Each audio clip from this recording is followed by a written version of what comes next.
Hey friends, welcome back to another video. If you're new here, my name is Remy and I share lots of vegan content and tips to help you live well. And today I'm really excited to bring you this video because it's a question that I get very often. It's something that I love talking about: how to get healthy groceries on a budget. You guys know that I place a lot of emphasis on health and wellness, and I think that there's this sad but common misconception that healthy equals expensive, which is definitely not the case. So I'm gonna share some of my best healthy grocery shopping tips with you that will save you money so that you can treat your body right and also treat your wallet right. I'm ready.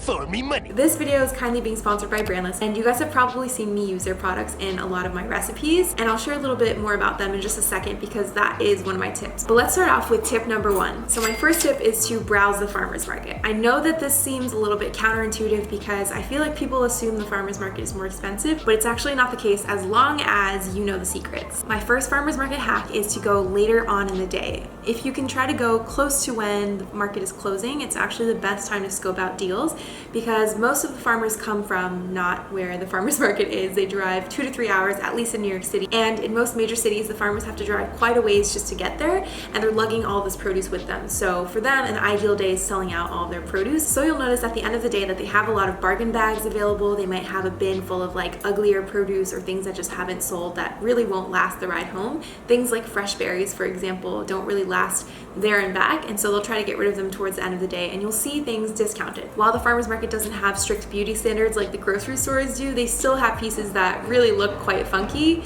that the average person probably wouldn't want to buy, and for that reason they get kind of left behind, which is really sad. I feel like the stranger looking the piece, the more excited I get to buy it, and then the better it tastes, but maybe that's just me. Anyway, don't be afraid to ask them for off pieces or bargain bins that they may have, and you can also ask them to try something before you buy it so that if there's something you're looking to buy, at least you won't waste your money if it's something that you end up not enjoying. Another tip is to limit yourself by bringing cash. I know a lot of people use credit cards and Apple Pay, and cash is kind of not so much of a common thing anymore, but at most farmers markets it's going to be easier to use cash because not all farmers markets have little credit card systems, and you're also going to limit yourself and put a cap on exactly how much you're spending, which forces you to have to be a little bit smarter with your dollar, and there's no getting around it. You can't get home and then open your bank account and realize that you spent 20 more than you wanted to because you really only have that much money. Tip number 2 is being open to shopping at different stores. It can be a little bit of a pain, and I know that time is money too, but if you're able to and you have access to different grocery stores around you, it's best to kind of figure out where you can get certain items for cheaper. For example, I go to one store to get most of my produce,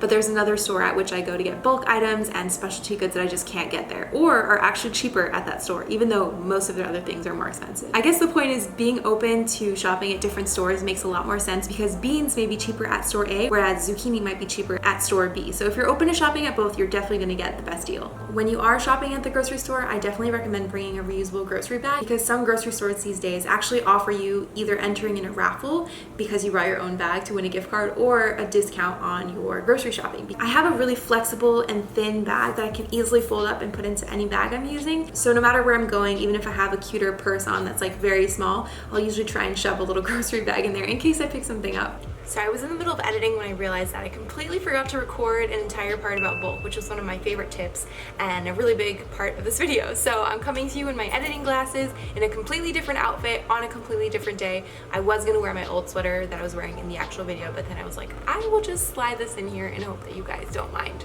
So let's talk about bulk. If you don't know what bulk shopping is, bulk is basically when you buy things and you pay by weight. So usually there are a bunch of bins with ingredients that are in bulk or large quantities in tubs. You can scoop them out into a plastic bag or preferably a jar or a reusable container of some kind.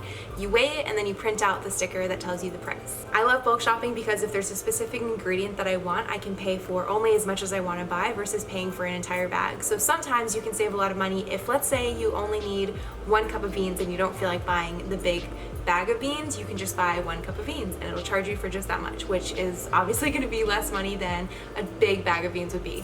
It's also a great option if there is an ingredient that you just want to try a little bit of and you've never had before without committing to buying a bigger bag of it. And generally speaking, bulk products are going to be more affordable because the grocery store purchases them in large quantities and can save on like the packaging and everything like that. So it's a win-win, and you also save a lot of waste and packaging if you bring your own, that is. So definitely check out bulk shopping. If there's something that you're looking for, I would say head to the bulk section first to check it out. If they don't have them at your local grocery store, you could also look for actual bulk stores that are dedicated to purchasing in bulk in your city, or check out maybe a health food store or a co-op. Another tip for the grocery store is to look out for the store's in-house brand. So at least in the US, if you've gone to a drugstore, you've probably noticed that if you're looking for something like an allergy medication, for example, there are going to be multiple brands available, and usually there's going to be a more popular brand like the very well-known famous allergy medicine brand, and then there's going to be one that looks almost the same, but the brand name is the drugstore that you're shopping in. Does that make sense? Almost always that in-store brand is going to be cheaper. So the same thing applies to grocery stores. A lot of them have their own in-house brands that are far cheaper than purchasing the outside brand, and the reason is quite simple. They don't have to pay anything extra to bring in those outside products. It's their own products. Tip number 3 is to shop online. So this might be a little weird because groceries are not something that are usually purchased online, but when it comes to dry goods, there's no reason why you shouldn't purchase online, especially if you can get a good deal. One of the places that I shop regularly is Brandless. They have an incredible assortment of dry goods like beans, tahini and maple syrup. I guess tahini and maple syrup aren't dry goods, but shelf-stable products that can be shipped. And it's honestly so affordable and saves me quite a lot of money. I've compared, for example, tahini that I buy at the grocery store down the block from my apartment versus tahini on Brandless, and I save so much money. So I definitely recommend looking into online resources. Well, they have dry goods, they also have kitchen items like spatulas and things like that, but specifically their non-perishable food items are absolutely incredible, and I highly recommend them. I know that people get a little bit wary sometimes and they think if it's online and it's so cheap, maybe the quality is compromised, but that's definitely not the case, and I can vouch for it. You've seen me use the tahini and the maple syrup in so many of my recipes on the blog. I cannot tell you how much tahini and maple syrup I go through in a month just recipe developing and testing.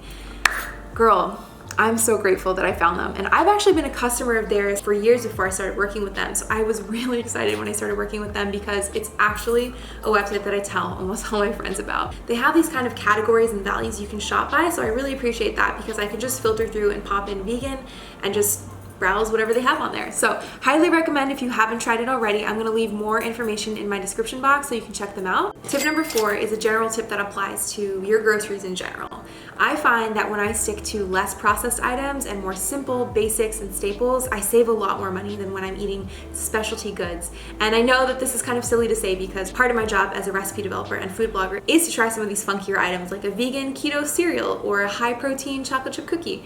But the fact is that most of those products that are packaged and processed and are specialty goods are going to be a lot pricier than sticking to a whole foods based diet. So rice and beans cooked at home versus having a frozen vegan burrito from the store, which one do you think is going to be cheaper? For that reason, eating more plants in general is definitely going to bring your grocery bill down because products like dairy, eggs, and meat are definitely higher in price than spinach, for example, or like a head of cabbage, you know? So I think that one easy way to save groceries is maybe to incorporate more plant-based meals or more veggies into your diet, maybe going for like Meatless Monday, just like once a week, just to kind of cut down on the cost of your grocery bill. I personally noticed a huge drop in my grocery bill because I used to buy things like eggs, lots of cheese. I used to buy like chicken breasts and things like that before I was vegan.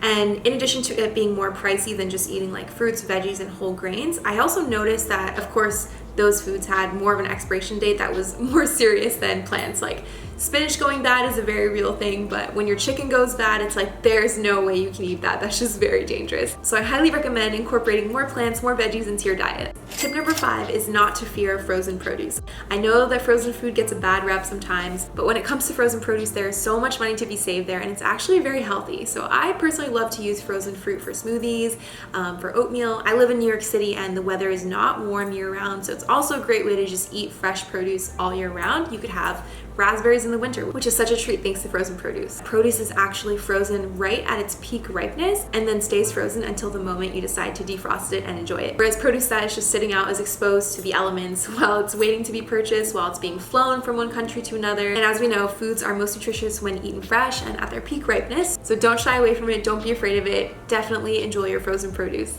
And my last 2 tips are kind of silly tips, but they're just things to keep in mind wherever you're shopping, whether that's online, in-store, at the farmer's market, is just to keep an open mind. If you're grocery shopping and you don't really have a specific meal in mind or you don't have a specific menu, you can obviously shop for whatever happens to be cheapest or on sale at the time or in season. For example, if you're really stuck on making a 3-bean chili with quinoa, but you notice at the store that lentils are cheaper that day and maybe brown rice is cheaper that day, and you're open to kind of being flexible, you'll definitely save a lot more money. One more tip when you're thinking about grocery shopping is organic versus not organic. If you like to purchase organic groceries but you feel like it's just too expensive to do for everything, I would say stick to the Dirty Dozen. Basically, it's kind of a guideline for things that are best recommended purchased organic. Wait, one more thing. I just wanted to pop in and say I'm so grateful and aware of my privilege to be able to afford food and groceries. That in itself is such a gift. I personally put such a big value and emphasis on my health and food. That's a big part of what I do. It's also my job. So I have more expenses when it comes to groceries, but not quite as many when it comes to other things. I don't really go shopping for clothes. I don't really spend money